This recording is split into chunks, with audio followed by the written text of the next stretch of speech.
Contract वाली बहू। नरेश की माँ अपने बेटे से मिलने दिल्ली आ रही है।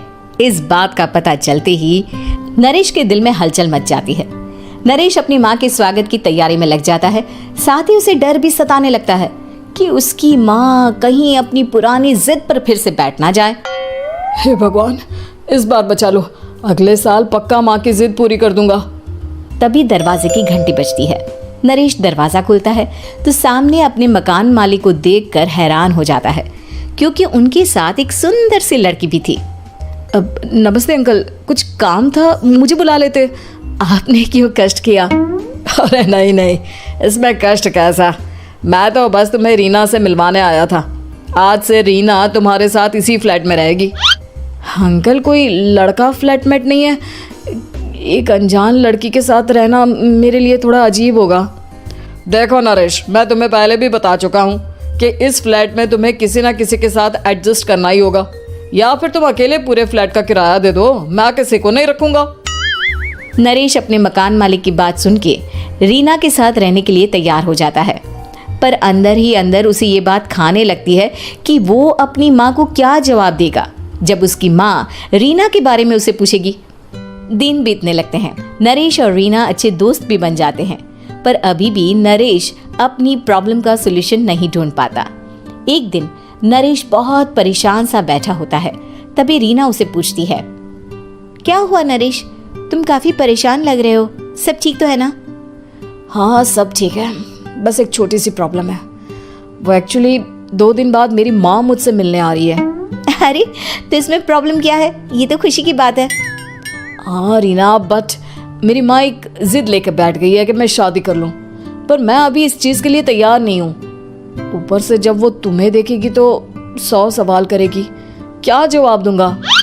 अरे इसमें कोई टेंशन वाली बात नहीं है, मेरे पास ना इस प्रॉब्लम का सलूशन है, जिससे ना तुम्हें शादी करनी पड़ेगी और ना ही तुम्हारी माँ मेरे बारे में कुछ पूछेंगी। रीना की बात सुनकर नरेश सोच में डूब जाता है।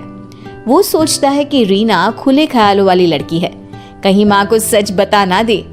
नरेश को सोच में डूबा देखकर रीना कहती है, अरे क्या हुआ, किस सोच में पड़ गए? डोंट वरी, जैसा तुम सोच रहे हो ना वैसे कुछ भी नहीं है, मेरे पास एक प्लान है। मैं कुछ समझ नहीं पा रहा हूँ, कैसा प्लान? मैं समझाती हूँ। हम ना एक कॉन्ट्रैक्ट मैरिज कर लेते हैं। फिलहाल मेरे पास जॉब नहीं है, तो तुम इस रूम का किराया दे देना जब तक तुम्हारी माँ यहाँ रहेंगी, सिर्फ तब तक। और तुम अपनी माँ से कह देना कि मैं तुम्हारी पत्नी हूँ, इससे वो मेरे यहाँ रहने पर कोई सवाल भी नहीं करेंगी। अरे बात तुम्हारी ठीक है, पर माँ से झूठ बोलना, ना ना पापा, मैं ये रिस्क नहीं ले सकता। कोई और आइडिया दो ना तुम। देखो मंजूर हो तो बोलो, वरना सच बता दो, मुझे कोई प्रॉब्लम नहीं है। रीना की बात सुनकर नरेश सोच में डूब जाता है। बहुत सोचने के बाद जब उसे कोई रास्ता नहीं मिलता तो वो रीना के बताए हुए रास्ते पर चलने के लिए तैयार हो जाता है। वो रीना से बात करता है और अपनी माँ की पसंद और नापसंद के बारे में बताता है। रीना भी नरेश की सभी बातों को ध्यान से सुनती है, ताकि कहीं उससे कोई गलती ना हो जाए। आखिर वो दिन भी आ जाता है जब नरेश की माँ उससे मिलने दिल्ली आ जाती है। नरेश अपनी माँ को फ्लैट पर लेकर जाता है। जैसे ही नरेश की माँ फ्लैट के अंदर जाती है, रीना उसके पैर छू लेती है। ये देखकर नरेश की माँ थोड़ी घबरा जाती है और नरेश से पूछती है, अरे बेटा नरेश, ये कौन है? माँ, ये आपकी बहू रीना है। माफ़ी चाहता हूँ, सब कुछ इतनी जल्दी में हुआ कि आपको बता ही नहीं पाया, इसलिए सोचा कि क्यों ना आपको सरप्राइज दिया जाए। अरे बेटा, मैं तो बस तेरा घर बसा हुआ देखना चाहती थी। हाँ, बहुत अरमान थे अपनी इकलौते बेटी की शादी को लेकर, लेकिन कोई बात नहीं, शायद किस्मत को यही मंजूर होगा। ये कहते ही नरेश की माँ रीना को गले लगा लेती है। रीना बेटिया, मेरा बेटा ना थोड़ा नादान है, पर तुम काफ़ी समझदार लगती हो, और मैं जानती हूँ कि तुम इसका बहुत अच्छे से ध्यान रखोगी। माँ आप चिंता मत कीजिए, मैं सब संभाल लूंगी। नरेश की माँ अपने बहू और बेटे के साथ खुशी खुशी रहने लगती है। दिन बीतने लगते हैं। नरेश की माँ और रीना का रिश्ता बहुत मजबूत होता चला जाता है। वो दोनों सारा दिन एक साथ रहती और खूब बातें करती। इधर साथ रहते रहते नरेश और रीना भी एक दूसरे से प्यार करने लगते हैं। दोनों को इस बात का एहसास हो जाता है, फिर भी वो इस बात को छुपा कर ही रखते हैं। एक दिन नरेश की माँ और रीना शादी के बारे में बात करने लगते हैं। रीना बिटिया, ये तो नरेश ने मुझे बिना बताए शादी कर ली, वरना मैं तो अपनी इकलौती बेटी की शादी इतनी धूमधाम से करती कि सारी दुनिया देखती रह जाती। अच्छा माँ, आप ऐसा भी क्या करती नरेश और मेरी शादी में जो दुनिया देखती रह जाती? अरे बिटिया, एक माँ के अरमान तुम अभी नहीं समझोगी। मैं तो अपनी बहू को एक रानी की तरह लेकर आती और शादी भी बिल्कुल शाही अंदाज में करती, पर मेरे तो सारे अरमान ऐसे ही रह गए। खैर, मुझे तो अपने बेटे और बहू की खुशी चाहिए बस। ये कहते हुए नरेश की माँ की आंखों में आंसू आ जाते हैं। रीना भी ये सुनकर ख्यालों में खो जाती है, क्योंकि वो भी मन ही मन खुद को नरेश की पत्नी और उसकी माँ की बहू मानने लगी थी।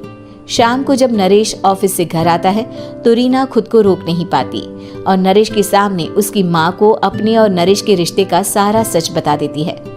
रीना की बात सुनकर नरेश की माँ दोनों से बहुत नाराज हो जाती है और घर वापस जाने की बात करने लगती है।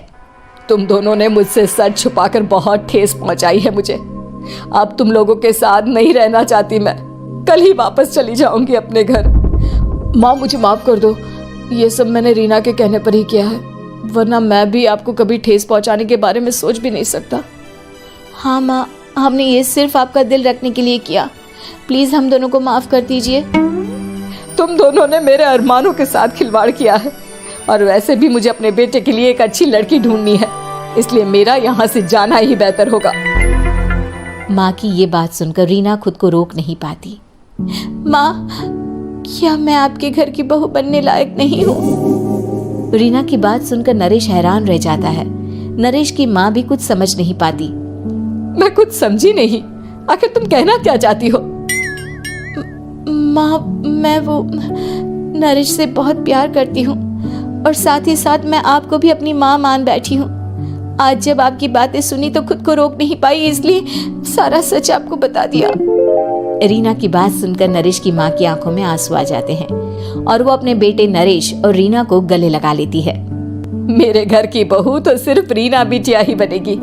मैं आज ही तुम दोनों की शादी की तारीख निकलवा दूंगी, बस एक बार तुम्हारे घर वाले मान जाए।